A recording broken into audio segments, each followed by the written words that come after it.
Bet you didn't see this. Here's some explosive news for you that I can now, beyond a shadow of a doubt, confirm. Putting my name on this. Not only can I confirm this, but I can publicly challenge the very Zionist occupied Trump administration, who is aware of this, to deny it, to come out and say, no, that's not true. Okay. And if Kash Patel is done crying about the mean tweets on the internet regarding his sensational singing girlfriend, he can also certainly make the time of day to deny what I am saying if it is untrue, right? Because this is pretty relevant. Now, I should say that some people had actually reported this earlier, like Mel. I've been telling you to follow her, Village Crazy Lady over on X. She was actually very early with this reporting, and I had heard rumors and rumblings, but I wanted to make sure that I had verifiable proof, enough proof that I would go out on a limb, as I'm doing right now, and asserting that it is authentic and it is real. Ladies and gentlemen, there were, for whatever reason, 12 Israeli cell phones on the ground at Utah Valley University the day that Charlie Kirk was assassinated. This has completely spooked the people that are very high up in government. Now, to be clear, I don't mean that there were 12 VPNs that were switched and routed through Israel on that day. I mean that there were 12 personal cell phone accounts that were opened in Israel, okay? Like you go into Verizon in Tennessee or in Connecticut and you open your phone. I am saying that they opened their phones in Israel, those accounts in Israel, and they were on the ground on September 10th at Utah Valley University when Charlie was shot. Now, the NSA knows this. Kash Patel knows this. People in the current administration know this, and they are desperate for some reason to stop that information from being released to the public. Why? Because they're the most transparent administration ever? Is that why? So given this new information, this makes a lot more sense. You remember when Kash Patel was basically trying to block the investigation into the question of whether or not there was foreign influence in the Charlie Kirk assassination?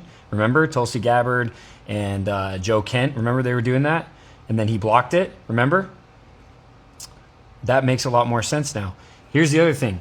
There was a full conference on this. There was a full conference where they got everybody together and they were trying to figure this out. There's a whole lot of rumblings right now about potential foreign influence in our country, and signs are starting to point towards there being foreign influence in the assassination of Charlie Kirk. But here's the thing, right? It's like, well, how could you possibly believe that that country is capable of something like that? I mean, other than the fact that they have been capable of it for decades, and there is a mountain of evidence that shows that. Just something that happened recently for me tells me that these people are capable of that, right? Because to me, this is something that says we are not an ethical and a moral country. And that is this. You might have missed this, but recently some Israeli soldiers, some IDF soldiers, were caught raping Palestinian prisoner. And that information got leaked to the press. And let's see what Bibi Netanyahu had to say about it. Let's see what he said about this atrocious act that was committed by his soldiers. Let's see what he said. Check this out. האירוע בשדה תימן גרם לנזק תדמיתי עצום למדינת ישראל ולצבא ההגנה לישראל ולחיילים שלנו. זה אולי הפיגוע ההסברתי הקשה ביותר שמדינת ישראל חוותה מאז הקמתה. אני לא זוכר דבר ממוקד בעוצמה כזאת. זה מחייב בדיקה עצמאית ובלתי תלויה. אני מצפה שגם כזאת תתבצע. Oh, okay. So what he was concerned with is the reputation of Israel. He was concerned with the reputation of Israel and the way that it looked bad on Israel. Poor me, victim me, right? We're just defending ourselves from the big bad press. But see, there's something else that happened that was really interesting. And that was this.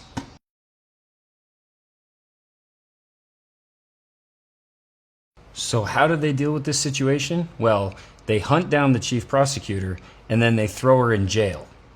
And then they turn the soldiers that raped the Palestinian prisoner, that gang raped this prisoner, into celebrities. עם יד על הלב, כאילו, אומרים לך, תודה, אבל הם לא יכולים להגיד לך, אתה מרגיש שזה היה יום שמחאו לנו כפיים ככה מהצד מדקיות, כאילו. You know, what's really also interesting about this? You know, all of you guys that are the pro-Israel, pro-Zionist influencers and talking heads and media personalities, all you guys that, that call us terrorist sympathizers because we simply are just questioning Israel's actions. By that same logic, does that make you rapist sympathizers? Are you guys okay with raping other human beings, gang raping them? Are you okay with that? This is what happened to that person. Are you okay with that? Do you support that? Because if you're supporting Israel, you must support gang rape.